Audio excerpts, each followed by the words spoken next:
glutes is not as easy as it sounds. So there are a lot of different ways that we can work on trying to find our glutes in different positions. One of the best positions to try to find your glutes in is laying down on the floor, but sometimes that doesn't work for our bodies. So we're going to do a glute finder against a wall. So you can be standing and you don't have to get down on the floor.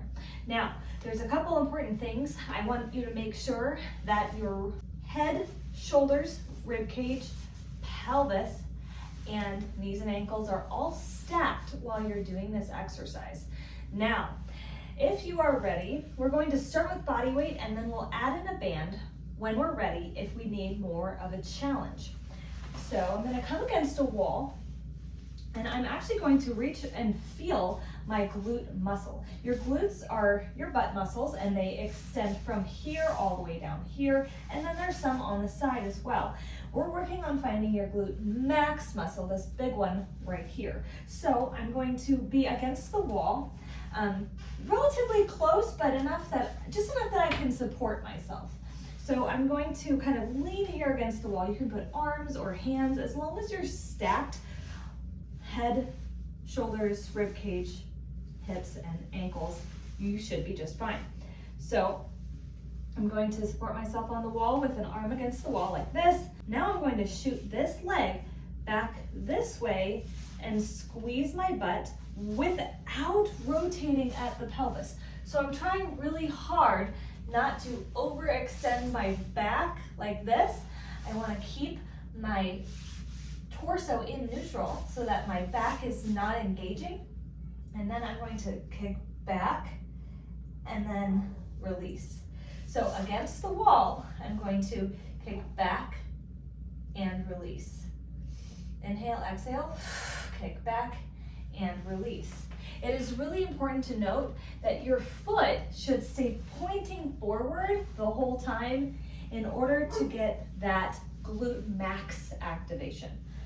Now I'm going to kick back and release. Hands against the wall, kick back and release. Making sure my pelvis stays tucked, activating those abs. Inhale, exhale, kick back and release. And as you can probably notice, it's not a huge motion. Sometimes when we do movements like this, it's really easy to want to just way overarch the back to try to get a little bit more into that range of motion. But what I want to do instead is tuck, engage my core, and target that glute.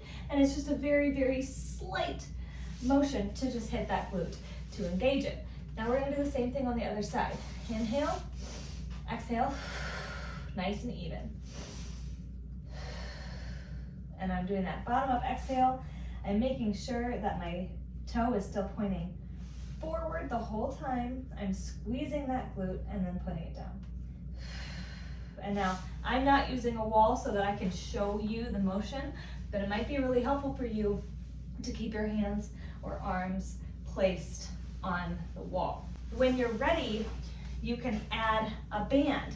A tighter band is probably good, because if you use a band that's not tight enough, it's going to be really difficult for you to get any more challenge without having to go way, way back and start extending that lower back. So I'm going to put this around my ankles. And now I am going to inhale, planted foot, exhale, push back. Inhale, exhale, tucking the pelvis. Exhale, push back. And now inhale, exhale, and then really squeezing, thinking about squeezing that glute max as I'm coming back. And then I'm going to do the same thing on the other side. Repeat the given number of reps. This is your standing glute finder exercise. Let me know if you have any questions.